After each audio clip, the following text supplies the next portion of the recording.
ini kita balik lagi di Depdagri. Kita bakal melakukan pembahasan yang berbeda. Kali ini jelas sekali. Beda kelas wasit asing dengan wasit lokal di Liga 1. Siapa bilang? Saya yang bilang, saya nonton. Ini aku sudah lama tidak nonton pertandingan Liga 1. Karena bukan gara-gara mau siaran Dagri, jadi nonton. Nah, kebetulan kemarin waktu Persib lawan Persik, nonton. Aku pertama gini, ini wasitnya, loh orang mana ini? Orang Jepang. Kok nggak pernah ada ngelihat kayak begitu?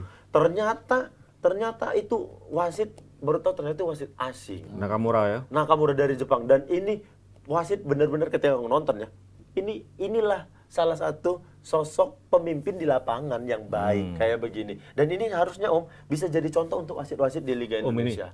Om Hanif lah, Om ini siaran aja. Kalau Om ini kalau misalnya nggak ada replay, tayangan mati baru kita tanya Om Dita. Kalau wasit tanya Om Hanif lah, apalagi ya kan Om Dita. Ya, tapi kan sebenarnya wasit ini kedua kalinya ya. 2017 kan sudah pernah juga wasit asing.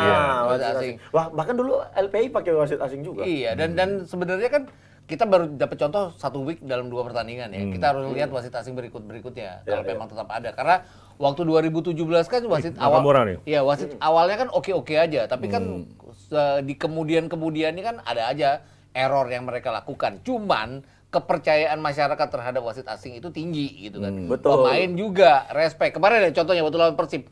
Itu ada 50-50 challenge antara Edo Febriansyah lawan pemain Persik. Ya. Edo nggak protes waktu dia dikasih kartu kuning dan itu tendangan bebas buat Persik.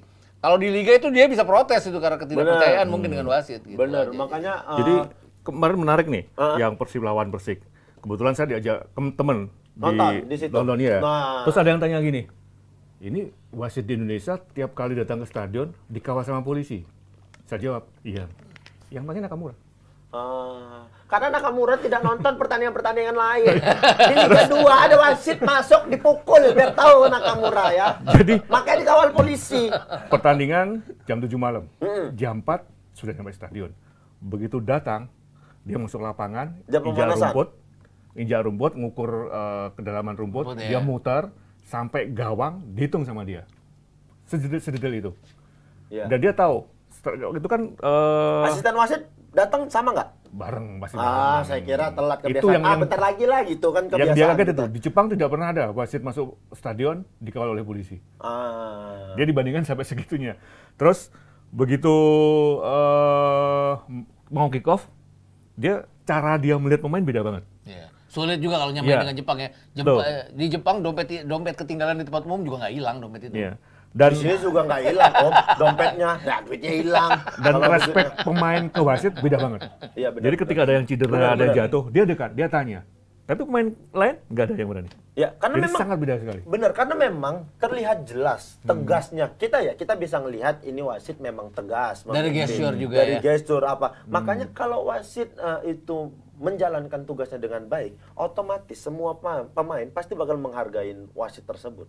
Kan kenapa selama ini terjadi keributan segala macam? Karena wasit kan kadang mencela-mencela ini ngasih keputusan. Makanya pemain tidak respect dengan wasitnya sendiri. Kemarin itu jelas, tegas, terukur. Kalau tidak pelanggaran dia bilang tidak pelanggaran. Kalau pelanggaran jelas dia bilang pelanggaran. Tapi ya dia memang harus kita lihat ya, harus adaptasi di beberapa pertandingan. Ini kan kita sudah lama kerjasama dengan JFA. Tapi kenapa baru sekarang ini Om? Apa karena JFA-nya udah libur, makanya wasitnya nganggur ke sini atau gimana Om? Kok tanya gue sih? Iya dong. Jadi gue dapat info, memang ini bagian kerjasama. Itu yang kami butuhkan. Ketika Om dapat info dari teman nih, bagian dari kerjasama. Nah, selain karena di sana sudah selesai dan memang ini wasit termasuk yang bagus track recordnya, diharapkan bisa memberikan contoh kepada wasit di Liga Indonesia kan. Di sisi lain, wasit saat ini sedang pelatihan VAR, wasit di Liga 1 ya. Artinya udah langsung pelatihan VAR aja, pelatihan gini aja dulu aturan dikasih. Ya harus latihan VAR dong. Proses transfer di beberapa keilmuannya, bukan hanya bagaimana cara main, tapi proses ini yang dulu transfer. Oke, tapi kan ini asistennya masih asisten Indonesia. Ya. Ada nggak komplain Nakamura dengan asistennya setelah selesai pertandingan? Sejauh ini kalau nggak dari bahasa tubuh enggak sih. Kan enggak. Mereka masuk ruang yang orang lain tidak boleh masuk. Kan. Jadi, maksudnya dia mungkin ada obrolan pasca pertandingan, dia bilang saya nggak bisa nih memimpin di tengah lapangan kalau asistennya seperti itu, kayak begitu. Tidak ada. Berarti dia juga tidak mempermasalahkan asisten wasitnya. Kenapa hanya wasit tengah yang dibawa?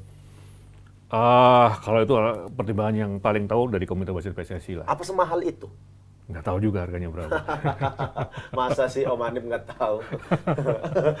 Tapi yang jelas menariknya gini, begitu pertandingan kemarin selesai kelar, biasanya kan ada tim yang protes segala macam, masih mencoba mendekati wasit, tapi kemarin sama sekali nggak ada. Iya, betul. Jadi, dan tidak ada, biasanya ada security officer yang mencoba mengawal ketika keluar lapangan masuk ke ruang ganti kan. Ini sama sekali kemarin nggak ada. Karena kalau dipikir lagi, terutama kemarin kan itu mainnya di kandang Persib ya. Iya.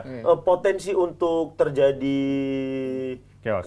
Bukan chaos, maksudnya Protes apa seperti itu kan ya. biasanya potensi seperti itu ada. Tapi kemarin benar-benar selesai pertandingan tidak ada protes, tidak ada ofisial atau siapapun yang mendekatin wasit untuk melakukan protes. Kayak ya ini mimpin pertandingan tuh seperti ini. Aku kemarin nontonnya juga kayak begitu. Om, kita setuju Om?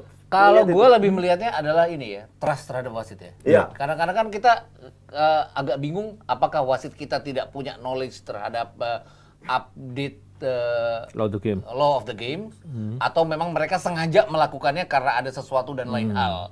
Jadi bingung itu jadi masalah kepercayaan itu yang hilang, itu membuat pemain protes berlebih-lebihan. Kalau mau wasit asing kan asal wasitnya oke aja memimpin, masalah trust itu kan mereka tidak akan curiga bahwa wasit ini akan macam-macam gitu. Jadi hal ini yang membuat mereka sama sekali tidak protes. Bahkan kemarin kan ada sempat guyon di salah satu grup WA itu bilang bahwa tumben yang di bench Persib nggak protes berlebihan pada saat Persib kalah terhadap wasit.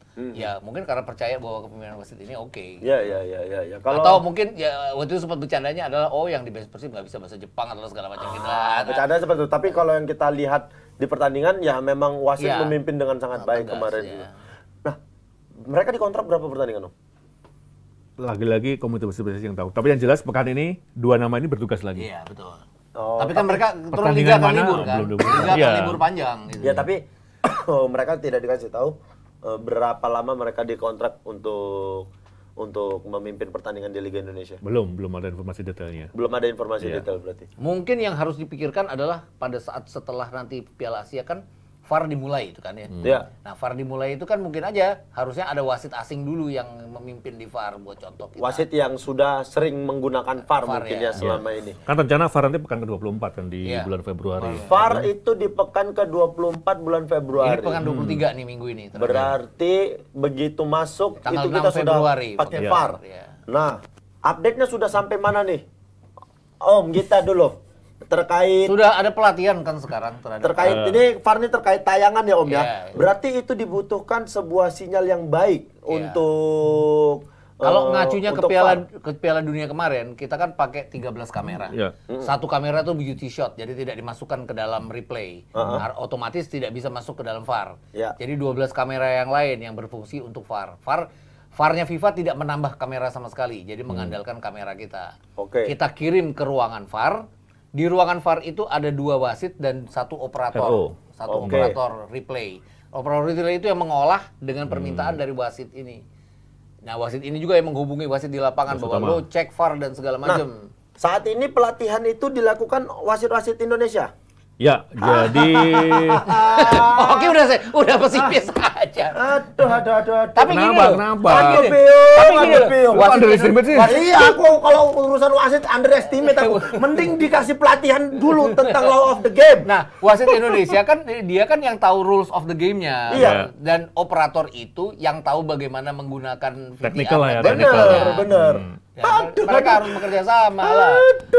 Jadi 3 minggu lalu selama sepekan itu pelatihan untuk RO, operator. Untuk operator. Nah, Senin kemarin sampai nanti tanggal 19 wasit Liga 1. Jadi semua ada pelatihan untuk VAR ini. Seharusnya wasit di dalam ruangan VAR tidak boleh melakukan kesalahan seperti wasit di lapangan karena mereka ngelihat semua monitor kok. Itu yang saya tidak yakin. Dan tidak ada pressure dari penonton loh. Tidak ada pressure dari penonton. Bener sekali. Kalaupun ada yang salah adalah angle kamera yang tidak jalan. Ya itu salahin bagian gue gitu loh maksudnya. Nah, itu tadi berarti kalau berarti kan memang harus sinkron antara tayangan dengan keputusan wasit di dalam ruang kontrol dulu kan. Karena apapun hasil nanti di tengah lapangan, kalau cek VAR itu berawal dari wasit dari ruang kontrol kan? Iya. Kan wasit di lapangan memutuskan, wasit di ruangan VAR mengatakan bahwa rekomendasi, lu cek dulu dong, itu kayaknya penalti tadi berdasarkan apa yang dia lihat. Jadi dia bisa pura-pura nggak ngelihat bisa gitu. Jadi kebetulan kemarin pas pelatihan RO saya kan diajak. Jadi tahu di dalam apa itu kan ada sekitar 4-5 kamera. Satu kamera offset, kemudian ada yang dekat gawang kamera pelanggaran, bahkan yang dari atas. Jadi 4-5 kamera itu mana yang paling memungkinkan ketika terjadi possible to penalti. Accident. Dokso yang kemungkinan harusnya gol, terus ini karena termasuk kalau wasit hanya mengasih kartu kuning harusnya kartu merah. Betul. Nah, ini wasit yang ada di dalam room control ini dia bisa merekomendasikan ke wasit utama di lapangan. Tapi keputusan akhir tetap di wasit utama. Oke, walaupun direkomendasikan, tapi kalau wasit utama ngelihat ini enggak kok gitu, hasilnya tetap enggak. Ya emang tuntutannya benar. Wasit yang di dalam maupun di lapangan pemahaman love the game-nya harus kuat. RO teknikalnya yang kuat.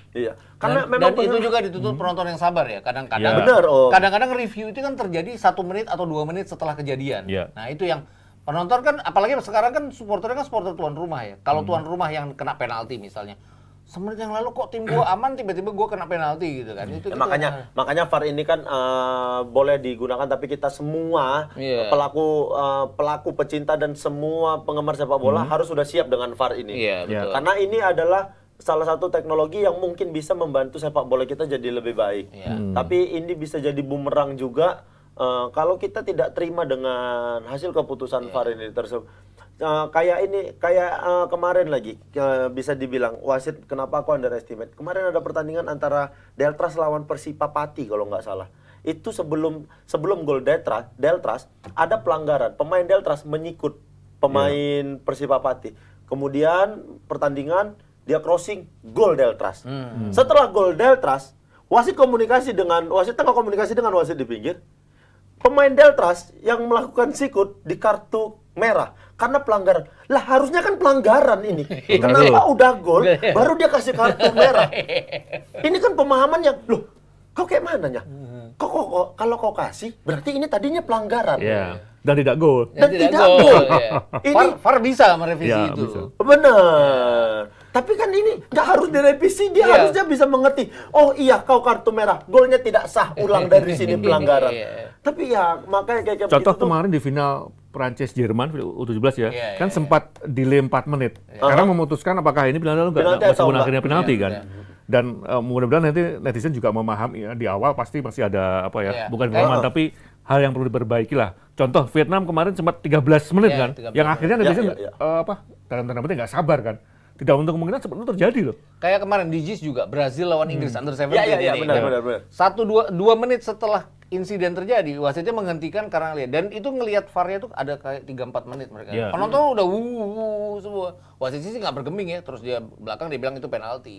Karena mentalnya sudah siap. Pemain di kedua kesebelasan juga nggak protes ya. Karena mereka mengerti kayak begitu. Nah, ini secara alat, apakah ini alat-alat yang kemarin dipakai ketika Piala Dunia U17? Beda. Atau berbeda? Beda. Katanya level yang punya LIB lebih tinggi dari. Keren. Berapa Om secara harga tuh Om? Tapi Om berapa secara harga tuh Om? Karena kemarin gini, yang under 17 itu level ketiga. Jadi gini, mereka tidak ada goal line teknologi. Jadi kalau misalnya ada gol yang melewati batas itu nggak ada grafik yang menunjukkan. Kita yang di under 17 itu hanya goal line kamera dari VAR. Jadi cuma dilihat dari replaynya doang. Nah, ini katanya ada goal line teknologi. Wah, mahal nih. Berapa tuh Om kira-kira? Harganya? Ya, makanya nggak mau bagi-bagi. Kamera lu kesini dong tadi. Berapa itu Om? Kita berapa itu? Berapa perangkat? Berapa perangkat yang dibutuhkan untuk Liga 1 Om? Berapa kira-kira? Berapa perangkat Om? Total sekitar 15 sampai 18. 15 paket artinya dalam satu stadion nanti lengkap seperti itu. Jadi nanti kan ada yang VAR yang sudah beberapa stadion sudah ditempatkan secara khusus karena sudah memenuhi persyaratan tapi ada nanti yang dalam bentuk mobile. Jadi di dalam bongkar pasang kayak begitu sudah ada di mobil. Jadi mobilnya yang tidak di stadion. Ada stadion-stadion yang dianggap sudah bisa ditanam di situ. Ditaruh di situ. Tapi ada beberapa stadion yang masih bongkar pasang lah berarti. Iya, di dalam mobil nanti ada alat khusus dan itu belinya termasuk dengan menyediakan mobilnya itu. Dan mobilnya itu nggak main-main, mobil yang benar-benar berkelas. Karena kan interiornya harus benar-benar standar FIFA selama ini. Berapa itu, Om? Jadi dan itu yang paling parah adalah komunikasi antara host broadcaster sama VAR-nya. Karena mereka kita nggak bisa teriak-teriakan, harus bilang, ini gue kirim gambar ya. Lu balikin ke gue gambar segini, itu benar-benar harus benar-benar. Disapu terus sama Om Gita nih dari tadi, padahal mau tahu harganya. Harganya average 100 miliar. Ya iyalah, masa 100 juta. 100 miliar. Kalau 100 juta buat beli rumah besar sekali 100 Jadi miliar. kebayangan investasi yang ditanamkan untuk Liga 1. Betul. Untuk pembelian VAR di Februari nanti, angkanya sampai dengan 3 tahun ke depan, 2 tahun ke depan, nah itu. 100 Dan miliar. alat itu semuanya milik dari Liga 1. PSSI apa Liga 1? Liga 1 lah. Oh, Liga 1. Wah, berarti kalau PSSI mau pakai pinjam sama LIB. Kalau misalnya ini baru Liga 1 kan ya nanti ya? Belum Liga 2 kan? Ya, belum. Ada, ya Liga 2 nanti aja tuh, Liga balas dendam itu nanti aja dipakai VAR. Berarti timnas kalau mau pakai pinjam dong sama LIB. Timnas kan memang tidak pernah, kan kalau kayak kompetisi itu kan belum tentu ada VAR-nya kan? Iya. Kualifikasi nggak mengharuskan ada VAR loh. Iya. Ya tapi kalau kita sudah punya, harus pakai VAR dong. Kalau karena itu kan ikut FIFA, ikut ikut AFC. Kalau mereka tidak mengharuskan ada VAR, hasil undang-undang FIFA kan, mereka yang punya gitu. Iya. Oh nggak harus. Ini kan Pak Erik yang menginginkan ada VAR kan, entah karena tuntutan masyarakat atau tuntutan zaman nggak tahu, tapi dia pengen ada VAR. Jadi LIB menyediakan VAR gitu kan ya. Kalau kualifikasi Piala Dunia kan macam-macam, ada yang ada VAR, ada yang enggak. Jadi nggak harus. Gitu. Berarti kalau di Indonesia nanti walaupun kita sudah punya tapi menurut AFC nggak perlu pakai VAR. Nggak pakai. Oh begitu, termasuk keren juga kita nih. Berarti Asia Tenggara ketiga kita yang punya VAR. Sebelumnya ada Thailand kan, Vietnam dan Indonesia berarti. Wih, keren. Dan Kamboja juga keren itu ada kan, tapi pakai CCTV. Keren itu kan harus berimbas dengan pelaksanaannya ya. Benar, makanya itu. Ya, kita lihat aja nanti uang 100 miliar lebih itu apakah berguna untuk Liga 1, apakah membuat kompetisi kita jadi bagus, atau harusnya uang itu dikasih aja untuk mendidik wasit supaya punya law of the game yang baik. Kita ketemu lagi di episode selanjutnya.